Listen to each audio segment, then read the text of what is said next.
Thanks for staying with us here on STL TV Live. I'm your host, Arika Parr, back with Amelia from the Greater St. Louis Community Foundation with so much information about our philanthropic spirit here in St. Louis. So one of the hot topics here last year in St. Louis, of course, was the issue in Ferguson. Yes. Tell us about how the Community Foundation has helped giving back to Ferguson. Well, the Community Foundation, as I said earlier, is a place for donors to come to give and give back to St. Louis. And so many donors want to do something and realize this is a huge, enormous issue for our community. And so the Community Foundation has created a fund called the St. Louis Gives Fund, and that the goal is that donors can feel that the Community Foundation, with its 100 years of stewardship in philanthropy in St. Louis, that we can be that place to go to, and we will work collaboratively with other organizations, nonprofits, other foundations, in our community to figure out the long-term solutions in whether it's civic engagement, economic development, and especially education. So what I love about your organization is that not only do you educate donors, so you tell them where you're going to put the money to the most effective way, but then you also highlight the nonprofits. Yep. So if nonprofits want to help the Ferguson issue or they have an idea, can they just come to you? Oh, absolutely. They can call our Director of Community Engagement, Mary McMurtry, and Mary is always available to help them understand how we can be of help and to connect. You know, so much of this is connecting organizations within the community so that we're not duplicating efforts, right, and that they're complementary,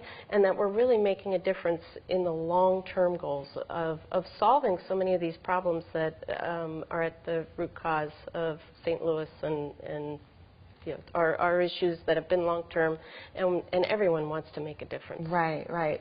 So then your event that's coming up in May. Yep, we have Give STL Day. Our hope is to raise well over $1 million. Because last year you raised 1.1, right? 1.1, and we have incentive and matching dollars for the nonprofits to participate.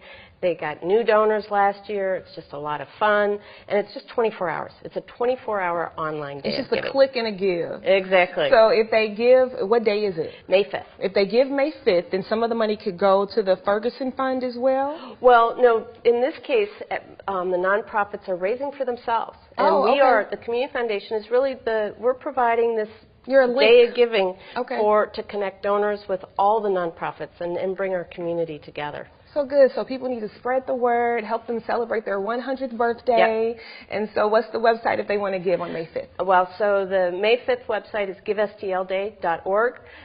You can also check out the Community Foundation's website, which is stlouisgives.org. So I think if you just use the word give, St. Louis, you'll find us. You're going to find us anywhere, find the Community Foundation any way possible. Right. So before we were talking about how does Community Foundation show up in our community, and you were telling me some of the organizations, I think you said Independence Center before, there's a new school that's coming. Yep. So tell me more about these different organizations that people could affiliate with. Well, if you think about it, you know, nonprofits are the concept of caring people that are also very philanthropic. They give, and so they come up with great ideas, and so we help them bring their ideas to life.